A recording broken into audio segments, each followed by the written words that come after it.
हमारे खास कार्यक्रम रिपोर्टर्स लाइव में आप सभी का स्वागत है। इस प्रोग्राम में हमारे साथ देश के कोने कोने से हमारे रिपोर्टर्स जुड़ते हैं, जिनके साथ देश भर की बड़ी बड़ी खबरों पर चर्चा की जाती है। तो शुरुआत करेंगे रिपोर्टर्स लाइव की।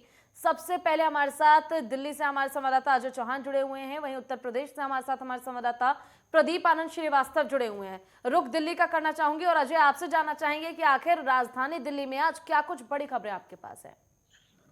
पूजा, अगर बात करें दिल्ली राजधानी की तो सबसे ज्यादा कोरोना के महामारी सबसे ज्यादा फैल रही है, क्योंकि देखिए जिस तरीके से लगातार अगर बात करें अस्पतालों में तो 800 स्टाफ पॉजिटिव आए हैं। और साथ साथ बात करें कोर्ट की, तो कोर्ट के अंदर जो 250 स्टार ऑफिस के अंदर आए हैं और 7 जज आए हैं। तो देखिए कहने का जो कोरोना है वो दिल्ली के अंदर लगातार बढ़ता नजर आ रहा है। उधर ही अगर दूसरी बात करें तो देखिए दिल्ली के अंदर डीडीएमए की बैठक 12 बजे स्टार्ट शुरू होगी, क्योंकि कोरोना का चिंतक विषय है। दिल्ली सरकार भी और एलजी भी इस पर निगाहें बनाए हुए हैं। तो कहीं ना कहीं देखिए किस तरह से दिल्ली को रोका जाए।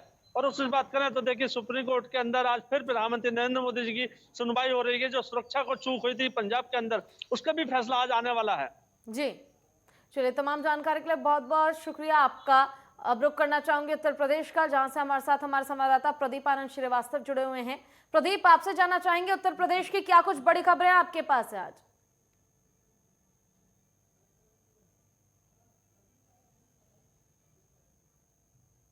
मौसम में, लेकिन अगर हम लखनऊ की बात करें, राजधानी लखनऊ में 3 दिन से लगातार हो रही बारिश ने जो है लोगों का जीना दुभर कर रखा है। आम जनजीवन जो है अस्त व्यस्त हो गया है। तो अपने आप में ये एक बड़ी खबर है कि इस समय बरसात के समय में जब ओमिक्रॉन और कोरोना का जो इस तरह से रफ्तार फैल रहा है, तो बरसात हो रही है और बरसात में ठंड बढ़ रही है, तो निश्चित रूप से बच्चे और बुजुर्गों के लिए बहुत ही जो है कठिनाई का समय है। अब हम खबरों पे आते हैं। अगर हम बात करें तो बूस्टर डोज की शुरुआत हो चुकी है। उत्तर प्रदेश के सभी जितने भी सेंटर हैं, सभी सेंटर में बूस्टर डोज लगाए जा रहे हैं। अगर हम लखनऊ की बात करें तो 3 ऐसे स्पेशल सेंटर हैं जहां पर बूस्टर डोज की शुरुआत हो चुकी है। अब तक जो आंकड़ा है वो 200 पहुंचा है। और अगर बात करें तो आज मुलायम सिंह यादव के पुत्र यानी कि अखिलेश यादव, जो उत्तर प्रदेश के पूर्व मुख्यमंत्री रह चुके हैं, उनसे मसूद उनसे मिलने वाले हैं, क्योंकि मसूद पहले समाजवादी पार्टी में थे, अब जो है फिर कांग्रेस में आए और कांग्रेस के बाद फिर अब समाजवादी पार्टी में शामिल हो सकते हैं। एक बड़ा फायदा समाजवादी पार्टी को होता हुआ दिखाई दे रहा है। वहीं दूसरी तरफ अगर बात करें तो सीएम योगी आदित्यनाथ ने कोविड और ओमिक्रॉन को लेकर एक बड़ी बैठक आहूत की है। इसके अलावा अगर हम बात करें तो आज पश्चिमी क्षेत्र का जो पहला चरण वोटिंग का चुनाव का वोट है, उसको देखते हुए आज भारतीय जनता पार्टी ने अपने सभी कोर कैडर के बड़े नेताओं की एक जो है मीटिंग 4 बजे बुलाई है, जहां पर प्रत्याशियों के भाग्य का फैसला होगा, किस प्रत्याशी को कहां से टिकट मिल रहा है। इसके अलावा अगर बात करें तो उत्तर प्रदेश में जो ओमिक्रॉन और कोरोना के मामले हैं उनमें निरंतर बढ़ोतरी होती जा रही है। हालांकि सरकार पूरी तरह से इस पे कटिबद्ध है, गंभीर है, लेकिन बावजूद उसके जिस तरह से निरंतर बढ़ोतरी होती जा रही है, उसको देखते हुए कहा जा सकता है कि आने वाले दिनों में उत्तर प्रदेश में भी वीकेंड लॉकडाउन की घोषणा उत्तर प्रदेश सरकार कर सकती है। तो ये 4-5 बड़ी खबरें हैं जिन पर आज नेटवर्क 10 की नजर है। जी, आपसे ये भी जानना चाहेंगे प्रदीप कि आखिर जिस तरह आपने जिक्र किया प्रिकॉशन डोज, जिसे कि बूस्टर डोज भी कहा जा रहा है, आखिर लोगों को, जो अब सबसे बड़ा सवाल लोगों का बनता है कि आखिर किन लोगों को ये डोज लगाई जाएगी और उन्हें कैसे पता चलेगा कि आखिर उन्हें भी ये प्रिकॉशन डोज यानी कि बूस्टर डोज लगनी है। जो प्रक्रिया है वो क्या होगी इसको लेकर?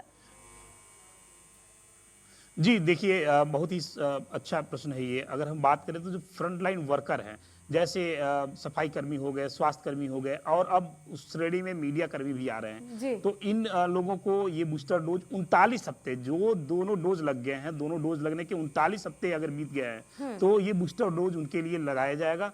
सबसे बड़ी बात है कि इस बूस्टर डोज में कोई भी रजिस्ट्रेशन की जरूरत नहीं है। आपने पिछला डोज जो लगवाया था, बस वो पेपर आप दिखाएंगे, उसके आधार पे 39 हफ्ते अगर बीत गए हैं तो बूस्टर डोज लगेगा। और बूस्टर डोज लगने के बाद आधे घंटे का प्रिकॉशन जो है वहां पर आपको रुकना है। जैसे पहले आप फर्स्ट और सेकेंड डोज में रुके थे, अब थर्ड जो बूस्टर डोज है उसमें भी जो है उसी तरह से आधा घंटा बैठना है। फिर आधे घंटे बैठने के बाद अपने जो नित्य कर्म है, जो रोज की दिनचर्या, उसमें लग जाना है। अगर हम बात करें तो उत्तर प्रदेश चूंकि बहुत बड़ी आबादी है, उत्तर प्रदेश में हमने देखा कि कोरोना से किस तरह से त्राहिमाम उत्तर प्रदेश दोनों फेज में हुआ।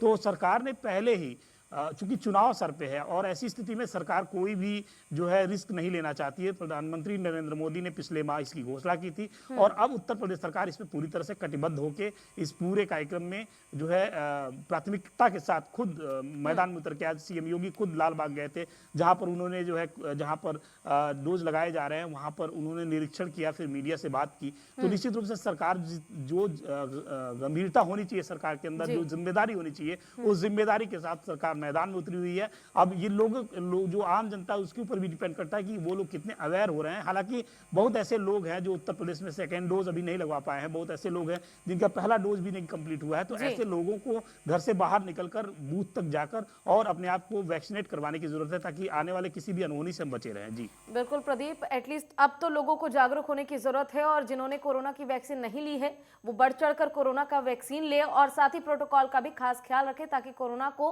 मात दिया जा सके। तमाम जानकारी के लिए बहुत बहुत शुक्रिया आपका। रुक करना चाहेंगे जम्मू कश्मीर का, जहां से हमारे साथ हमारे संवाददाता एजाज रशीद जुड़े हुए हैं। एजाज, आपसे जानना चाहेंगे जम्मू कश्मीर की क्या कुछ बड़ी खबरें आज आपके पास हैं? जी, मैं अगर पूजा मैं आपको बता दूं कि कल की बात अगर करेंगे, कल लगभग 5 बजे के आसपास कुलगाम एरिया को सिक्योरिटी फोर्स ने इनकाउंटर की अगर बात करें तो सिक्योरिटी फोर्स ने इस हसनपुरा एरिया को मुहासरे में लिया है और मुहासरे के दौरान सिक्योरिटी फोर्सेस ने घर घर तलाशी कार्रवाई शुरू की है। इस तलाशी कार्रवाई के दौरान सिक्योरिटी फोर्सेस ने अभी तक जान लिया है। तो ये बड़ी खबर हमारे पास है। हाँ जी। चलिए, आपका बहुत बहुत शुक्रिया तमाम जानकारी के लिए। चलिए रुक करते हैं पंजाब का, हमारे साथ हमारी संवाददाता ईशा ठाकुर पंजाब से जुड़ी हुई है। ईशा, आपसे जानना चाहेंगे पंजाब की क्या कुछ महत्वपूर्ण खबरें आपके पास हैं आज? देखिए, आज जो नज़र टिकी है वो सुप्रीम कोर्ट में जो सुनवाई होनी है प्रधानमंत्री नरेंद्र मोदी की सुरक्षा में जो चूक हुई है उस मामले में सबकी नज़र टिकी हुई है, क्योंकि ऐसे में जिस तरीके से प्रधानमंत्री नरेंद्र मोदी का फिरोजपुर दौरा था 5 जनवरी को, लेकिन सुरक्षा भारत पाकिस्तान अंतर्राष्ट्रीय सीमा के समीप ये बहुत बड़ी चूक हुई है। अब पूरा जो मामला है कहीं ना कहीं मामले ने राजनीतिक रूप ले लिया है, क्योंकि अगर हम बात करें पूरे उस इलाके की जहां पर अवरुद्ध किया गया था प्रधानमंत्री के काफिले को, वो भारत पाकिस्तान अंतर्राष्ट्रीय सीमा से महज 10 किलोमीटर की दूरी में है। और ऐसे में क्योंकि पंजाब में विधानसभा चुनाव भी है और पहले से ही केंद्र सरकार और राज्य सरकार के खिलाफ जो हर वर्ग के लोग हैं, चाहे किसान हैं, चाहे शिक्षक हैं, चाहे मजदूर हैं, उनकी तरफ से धरना प्रदर्शन लगातार किया जा रहा था। लेकिन जिस तरीके से प्रधानमंत्री का दौरा था और ये पहले से तय था और एसपीजी और आईबी की तरफ से एक लिखित में आदेश पंजाब सरकार और डीजीपी पंजाब को दे दिए गए थे कि 3 तारीख को ही सुरक्षा मुकम्मल कर दी जाए। लेकिन सुरक्षा में देखिए चूक जरूर हुई है, क्योंकि भारत पाकिस्तान बॉर्डर के पास इस तरीके की चूक होना, अगर प्रदर्शनकारियों के बीच में कोई असामाजिक तत्व आ जाता और वहां पर कोई नुकसान पहुंचा देता प्रधानमंत्री के काफिले को, तो बात बहुत बढ़ जाती। तो ऐसे में जिस तरीके से इस वक्त पूरे मामले का राजनीतिकरण हो रहा है और बड़ी ही दुखद बात है कि यहाँ पर सिख और हिंदू जो है कहीं ना कहीं बढ़ते हुए नजर आ रहे हैं। जाति और धर्म के आधार पर यहाँ पर बंटवारा एक तरीके से होता नजर आ रहा है। बहरहाल क्योंकि मामला अब उच्च न्यायालय में है, तो ऐसे में देखना होगा कि न्यायालय की तरफ से किस तरीके की जो पूरे मामले में तस्वीर है वो साफ की जाती है, क्योंकि लगातार कांग्रेस की तरफ से ये आरोप लगाया जा रहा है प्रधानमंत्री के ऊपर ही कि उनकी तरफ से सिखों को बदनाम करने की कोशिश यहाँ पर की जा रही है। और वहीं बीजेपी की तरफ से भी यहाँ पर पलटवार किया जा रहा है। लेकिन मामला सुरक्षा से संबंधित है, देश के प्रधानमंत्री है, चूक जरूर यहां पर हुई है, उसे हालांकि पंजाब सरकार और पंजाब पुलिस अभी मानने से नकार रही है। लेकिन देखना यह होगा कि उच्च न्यायालय में जब सुनवाई होगी, मामले में जब तस्वीरें साफ होगी, तो कहीं ना कहीं जो इसका राजनीतिकरण हो चुका है वो थम जाएगा। क्योंकि जिस तरीके से हमने देखा था 1984 के दंगे में बहुत बड़ा नुकसान यहां पर हुआ था, खासकर पंजाब का और सिखों का। तो ऐसे में इस वक्त सिख कम्युनिटी को कहीं ना कहीं कांग्रेस आगे लेकर चल रही है और इस तरीके के आरोप कांग्रेस पर भी लग रहे हैं। तो ऐसे में बड़ी दुखद ये बात चल रही है, जिस तरीके से चुनाव नजदीक हैं और हिंदू और सिखों में यहाँ पर बंटवारा होता नजर आ रहा है, बट से गए हैं इस पूरे मुद्दे को लेकर। वहीं दूसरी खबर की अगर हम बात करें, जिस तरीके से चुनाव नजदीक हैं हैं और जो 22 किसान जथेबंदियां हैं पंजाब की, उनकी तरफ से अलग से संयुक्त समाज मोर्चा बनाया गया था और उनका गठबंधन आम आदमी पार्टी के साथ होना था। और कहीं ना कहीं भारतीय किसान यूनियन के राज्यपाल के जो प्रधान हैं बलबीर सिंह राज्यपाल, उन्हें मुख्यमंत्री का चेहरा आम आदमी पार्टी घोषित करने वाली थी, लेकिन यहां पर सीटों को लेकर बात नहीं बन पाई और कहीं ना कहीं जो आम आदमी पार्टी है, जो केजरीवाल हैं, वो चाहते थे उनके चुनाव चिन्ह पर ही जो किसान हैं वो चुनाव लड़े, लेकिन जो बात है वो सिरे नहीं चढ़ पाई। यही वजह है कि किसानों की तरफ से अब ये फैसला लिया गया है कि 117 विधानसभा सीटों में वो अकेले अपने दम पर चुनाव लड़ेंगे। अगर ऐसा होता है तो कहीं ना कहीं जो आम आदमी पार्टी की वोट बैंक है उस पे सेंध किसानों की तरफ से लगाई जा सकती है और कहीं ना कहीं किसानों के चुनाव, भले ही किसान कोई सीट ना जीत पाए, लेकिन नुकसान यहां पर कहीं ना कहीं राजनीतिक पार्टियों का होने वाला है, चाहे बीजेपी हो, कांग्रेस हो, श्रोमणी अकाली दल हो या फिर आम आदमी पार्टी हो। इस वक्त हम चंडीगढ़ प्रेस क्लब में मौजूद हैं और थोड़ी ही देर बाद यहां पर जो पंजाब की सबसे बड़ी किसान जथेबंदी है उग्राहा, उनकी तरफ से प्रेस कॉन्फ्रेंस यहां पर की जाएगी और उस बिल्कुल। तो ईशा जिस तरह से लगातार हमें बता रही है कि आखिर किस तरह चुनावी समीकरण जो है वो अब काफी ज्यादा जोर पकड़ता नजर आ रहा है और इसी बीच नवजोत सिंह सिद्धू जो कि कांग्रेस के प्रदेश अध्यक्ष हैं, उनकी ओर से भी साफ कह दिया गया है कि चुनाव के मद्देनजर जल्द ही उम्मीदवारों की सूची सामने साझा की जाएगी। और फिलहाल यहाँ रुकेंगे छोटे से ब्रेक के लिए, जल्द लौटेंगे।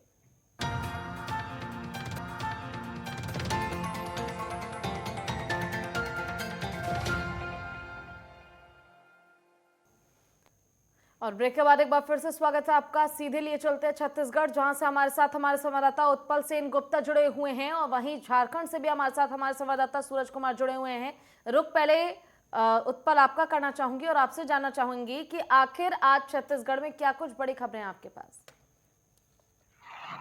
को बताना चाहेंगे कि छत्तीसगढ़ में बदलते मौसम को देखते हुए छत्तीसगढ़ में भी कई हिस्सों में अधिकांश बारिश हुई है।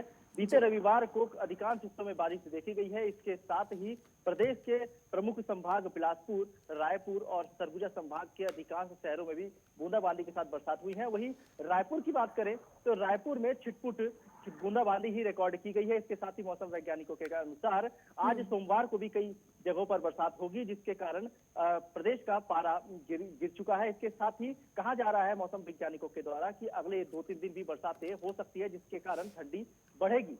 वहीं दूसरी खबर की बात करूं तो दूसरी खबर हमारी कोरोना से जुड़ी हुई है। बढ़ते कोरोना के मद्देनजर एक राहत बड़ी जो खबर दिख रही है वो यह है कि प्रदेश में अधिकांश लोगों को कोरोना के दोनों डोज लग चुके हैं, जिसके कारण प्रदेश में जो 13,000 से ज्यादा एक्टिव मरीज अस्पतालों में, अलग अलग अस्पतालों प्रदेश के भर्ती हैं। अक्सर देखा जा रहा है कि ज्यादातर मरीजों में अधिकांश गंभीर स्थिति नहीं है क्योंकि उनको दोनों डोज लग चुके हैं। वहीं 13,000 से ज्यादा मामलों में ज्यादातर लोग 99% लोग होम आइसोलेशन में ही ठीक हो रहे हैं। इसके साथ ही स्वास्थ्य विभाग द्वारा जारी आंकड़ों के अनुसार कल 2502 नए मरीज मिले हैं। इसके साथ ही रायपुर में सबसे ज्यादा आंकड़े बरकरार है जो 934 है। इसके साथ ही अगर मैं तीसरी बड़ी खबर की बात करूं तो प्रदेश में पुलिस विभाग में बड़ी प्रमोशन होने वाली है, जिसके लिए मुख्यमंत्री भूपेश बघेल ने सहायक आरक्षकों को प्रमोशन देकर आरक्षक बनने की घोषणा की है, जिसके लिए उन्होंने पीएचक्यू को आदेश कर पूरा खाका तैयार कर राज्य शासन को देने का है। जिसके बाद मुख्यमंत्री और डीजीपी के निर्देश पर राज्य शासन को पूरी खाका तैयार कर डीजीपी के द्वारा प्रस्तुत किया गया है। वहीं सहायक आरक्षक जब आरक्षक बनेंगे तो उन्हें आरक्षकों के समान वेतन मिलेगा और उसी तरह के प्रमोशन भी होंगी। ये प्रमुख खबरें हैं जिस पर छत्तीसगढ़ की नेटवर्क। चलिए, तमाम जानकारी के लिए बहुत बहुत शुक्रिया आपका उत्पल। सीधे रुख करते हैं उत्तराखंड का, जहां से हमारे साथ हमारे संवाददाता उपेंद्र सिंह राणा जुड़े हुए हैं। उपेंद्र, आपके पास क्या कुछ बड़ी खबरें उत्तराखंड की?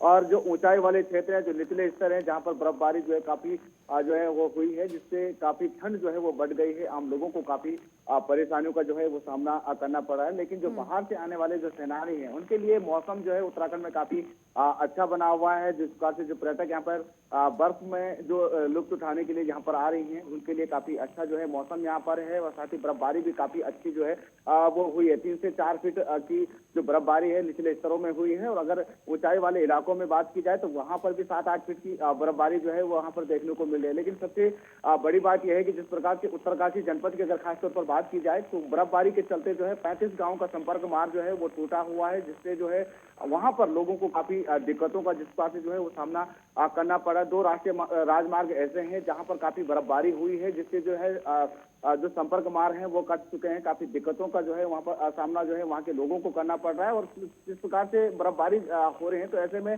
जो नदी नाले हैं वो पूरी तरीके से जम गए हैं। ऐसे में पानी की भी समस्या जो है वहां पर हो रही है। तो बर्फ को गर्म करके जो है वहां पर पानी पिया जाए तो काफी कठिन परिस्थिति में जो है वहां पर वो अपना जीवन जी रहे हैं। तो ऐसे में काफी दिक्कतों का सामना जो है वहां पर आम लोगों को भी करना पड़ रहा है। वहीं अगर दूसरी बड़ी खबर की अगर बात की जाए तो आम आदमी पार्टी के जो दिल्ली के उप मुख्यमंत्री हैं मनीष सिसोदिया, वो आज नवनिर्माण परिवर्तन जिस प्रकार से जनसभा को यहाँ पर संबोधित करेंगे वर्चुअल के माध्यम से। ऐसे में वो दिखाएंगे कि किस तरीके से जो है अब रणनीति चुनाव को लेकर करनी है, किस तरीके से जो है वो काम किया जाएगा, क्या क्या काम होने हैं, क्योंकि काफी कम समय जो है अब चुनाव को लेकर बचे हुए हैं। तो ऐसे में कहीं ना कहीं जीत का मूल मंत्र जो है यहाँ पर मनीष सिसोदिया जो है वो दे सकते हैं। और वर्चुअल के माध्यम से जो कार्यकर्ता है, जो नेता है आम आदमी पार्टी के, वो घर पर जो है वर्चुअल के माध्यम से जुड़ेंगे। और साथ ही जो जनसभा जिस प्रकार से वर्चुअल के माध्यम से मनीष सिसोदिया की ओर से जो किया जाएगा उसमें मूल मंत्र दिया जाएगा कि कैसे जो है वो जीत हासिल करनी है, कि घर घर जाकर जिस प्रकार से कैंपेनिंग जो आम आदमी पार्टी करेगी वो किस तरीके से जो है कैंपेनिंग करना है, तमाम चीजों का जिक्र जो है वो जनसभा के दौरान जो है अपने कार्यकर्ताओं को दे सकती है और मूल मंत्र दे सकती है। साथ ही ये भी कहा जा रहा है कि जो चीजें हैं उसको किस तरीके से धरातल पर उतारने, तमाम चीजें जो है वो कहीं ना कहीं अपने कार्यकर्ताओं को जो है वो बता सकती है। तीसरी बड़ी खबर की अगर बात की जाए तो जिस प्रकार से अब चुनाव का ऐलान हो चुका है, 14 फरवरी को जो है उत्तराखंड में चुनाव होना है और 21 से 28 के बीच जो है नामांकन की प्रक्रिया जो है वो शुरू होगी। तो ऐसे में अब टिकट के दावेदारों की और लिस्ट भी जो है वो जारी जो हो है वो तेज हो चुकी है। चाहे कांग्रेस की बात की जाए, भाजपा की बात की जाए, तमाम जो राष्ट्रीय दल हैं वहां पर जो सभी जो है टिकटों की दावेदारी जो है वो पेश कर रहे हैं। लेकिन यह माना जा रहा है कि इस बार जो है भाजपा में जो है कई विधायकों के जो है वो टिकट कर सकते हैं। तो ऐसे में जो नए दावेदार हैं वो भी अपनी पेशकश जो है वो कर सकते हैं। इसको लेकर जो है वो मंथन जो है वो लगातार भाजपा के जो नेता हैं वो कर रहे हैं। जो कोर कमेटी के जो सदस्य हैं, जो लीडर्स हैं, वो लगातार जो है उस पर मंथन कर रहे हैं कि आखिर किसको जो है वो टिकट दिया जाए। क्योंकि इस बार माना जा रहा है कि जिस प्रकार की प्रचंड बहुमत के साथ जो है भाजपा उत्तराखंड में आई थी, 57 सीटों पर काबिज जिस प्रकार से यहाँ पर हुई थी, तो ऐसे में इस बार जो मुद्दे हैं उन मुद्दों को लेकर जो है कहीं ना कहीं जो विधायकों ने जो है इन 5 सालों में कितना काम किया, इसको लेकर जो है वो मंथन किया जा रहा है। और साथ ही ये भी देखा जा रहा है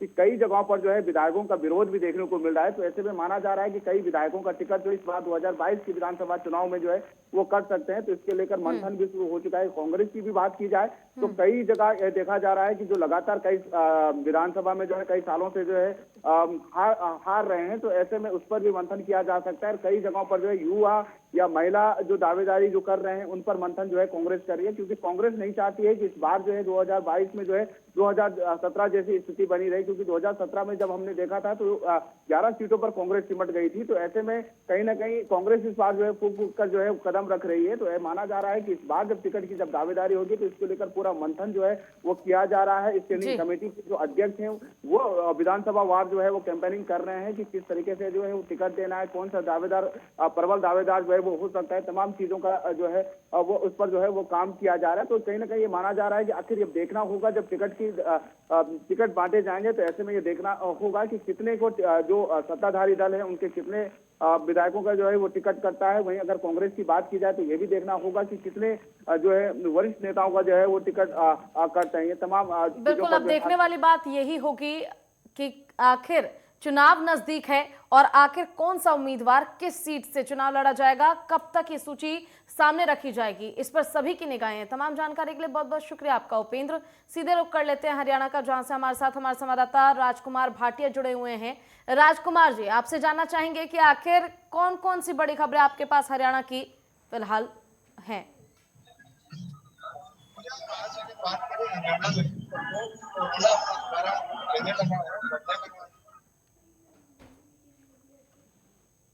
सामने नए आए और साथ ही 13 ओमिक्रॉन के मामले भी सामने आए। जिसके बाद प्रदेश में कोरोना ग्रस्त लोगों का आंकड़ा 18,000 को क्रॉस कर चुका है। इसके बाद सरकार की कहीं ना कहीं चिंता बढ़ने लगी है, स्वास्थ्य कर्मियों की चिंता बढ़ने लगी है। अब सरकार का आज एक नया जो बूस्टर डोज लगाने का ऐलान हुआ है, जी, जिसमें अग्रिम पंक्ति में खड़े स्वास्थ्य कर्मियों को सबसे पहले यह बूस्टर डोज लगाई जाएगी और उसके बाद जो बुजुर्ग हैं, 60 साल से ऊपर की उम्र के लोग हैं, उन्हें भी यह डोज दी जाएगी। जो किसी बीमारी से ग्रस्त है उन्हें डोज दी जाएगी ताकि कोरोना के जो मृत्यु दर है उसे कम किया जा सके। तो वहीं पूजा, अगर बात करें आज मौसम की, पिछले एक हफ्ते से लगातार चल रही बारिश ने प्रदेश में प्रदूषण स्तर जो है वो काफी घटाया है। रविवार को जो प्रदूषण का आंकड़ा दिया गया है, पिछले दिनों से काफी कम प्रदूषण देखने को मिल रहा है। आज मौसम खुला हुआ है, धूप है, किसानों के चेहरे पे भी कुछ चिंता थी।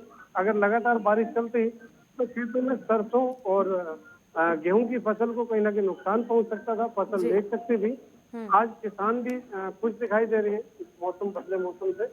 वहीं पूजा जी, अगर बात करें प्रदेश में 1300 अवैध कॉलोनियां जिन पे तलवार लटकी हुई थी, कभी भी उन पे गाज गिर सकती थी, उसे लेकर प्रदेश सरकार ने आंकड़े जुटाने शुरू कर दिए हैं। अब उनका यह है कि कहीं ना कहीं उन्हें विधिवत रूप से वैध किए जाने की तैयारी प्रदेश सरकार द्वारा की जा रही है। आंकड़े बिल्कुल राजकुमार जी, ऐसे में हम भी दर्शकों से अपील करते हैं, अगर आप भी उस श्रेणी में आते हैं कि आपको बूस्टर डोज लगे तो बढ़ चढ़ कर बूस्टर जो डोज है वो जरूर ले ताकि कोरोना को मात दिया जा सके। तमाम जानकारी के लिए बहुत बहुत शुक्रिया आपका। सीधे रुख करेंगे झारखंड का, जहां से हमारे साथ हमारे संवाददाता सूरज कुमार जुड़े हुए हैं।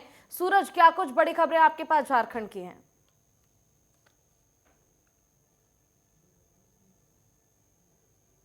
दरबार में कल देर रात 2 ऑटो को लॉरी ने धक्का मारी थी और इतना जोरदार एक्सीडेंट थी ये कि घटनास्थल पे ही 4 लोगों की स्पॉट डेथ हो चुकी थी और लगभग 15 के आसपास जो लोग थे वो घायल हो गए थे। कहा यह जा रहा था कि सभी जो यात्री है 2 ऑटो में सवार होके पारसनाथ से वो पिकनिक मना के आ रहे थे और इसी दरमियान रामगढ़ से बोकारो की तरफ जा रही थी लॉरी, काफी स्पीड में थी और दोनों ऑटो को टक्कर मारते हुए वो सीधे आगे निकल गई। इस घटना में तकरीबन देर रात ही लगभग 4 लोगों की मौत हो गई थी और 1 दर्जन से भी ज्यादा लोग घायल बताए जा रहे थे। लेकिन आनंद फानन में से जो स्थानीय अस्पताल है वहां पर भर्ती कराया गया और कुछ लोगों को रांची के रिफ्ट रेफर किया गया। कहा यह जा रहा है कि अभी भी इस एक्सीडेंट में 3 लोगों की मौत की सूचना अब भी आ रही है। तो ये कुल मिला के कहा जा सकता है कि इस एक्सीडेंट में लगभग 6 से 7 लोगों की मौतें हुई है और लगभग 1 दर्जन से ज्यादा लोग घायल बताए जा रहे हैं। तो कहीं ना कहीं इस मामले को लेकर, इस घटना को लेकर जो लोग हैं वो काफी आक्रोशित है। लोगों ने बोकारो और रामगढ़ NH 23 को पूरी तरह से जाम कर दिया है और मुआवजे की मांग करी है। हालांकि घटनास्थल पे जो आलाधिकारी है वो पहुंच चुके हैं। और दूसरी और महत्वपूर्ण खबर की बात करें तो रांची पुलिस को कल देर शाम बड़ी सफलता हाथ लगी है। रांची पुलिस ने गुप्त सूचना के आधार पर रांची के धुरवा थाना क्षेत्र से PLFI नक्सली संगठन के जो सुप्रीमो है दिनेश गोप के जो सहयोगी है उनको गिरफ्तार करी है और करने के बाद घटनास्थल से पुलिस ने लगभग 61 लाख रुपया कैश बरामद किया गया। कहा यह जा रहा कि ये नक्सली संगठन का पैसा है और ये कहीं ना कहीं ये लेवी से जुड़ा ये सारा पैसा फिलहाल जो नक्सली गिरफ्तार हुई है PLFI संगठन की, उससे रांची पुलिस पूछताछ कर रही है। तो ये 2 महत्वपूर्ण खबर थी। और तीसरी महत्वपूर्ण खबर की बात करें तो पूजा, ये कोरोना से जुड़ा हुआ झारखंड में कोरोना के आंकड़े की अगर बात करें तो अगले 24 घंटे में झारखंड में 3,444 पॉजिटिव केसेस मिले हैं, जिसमें सबसे ज्यादा रांची राजधानी की बताई जा रही है और 6 संक्रमित की यहाँ पे मौत की खबरें आ रही है। तो यानी कह सकते हैं कि कुल अभी एक्टिव केसेस की अगर बात करें तो बिल्कुल सूरज, देखिए हम भी देख रहे हैं कि आखिर किस तरह से, जिस तरह कोरोना के सेकंड वेव में झारखंड हाई अलर्ट पर था। झारखंड में लगातार कोरोना के आंकड़े बढ़ रहे थे। एक बार फिर से ठीक तीसरे वेव में भी कोरोना के आंकड़े झारखंड में बढ़ते नजर आ रहे हैं। ऐसे में लोगों को सचेत रहने की जरूरत है, लापरवाही को छोड़ दें और सतर्क रहें, ये सबसे ज्यादा महत्वपूर्ण है। तमाम जानकारी के लिए आपका बहुत बहुत शुक्रिया। और इसी के साथ फिलहाल के लिए रिपोर्टर्स लाइव में बस इतना ही। जय हिंद।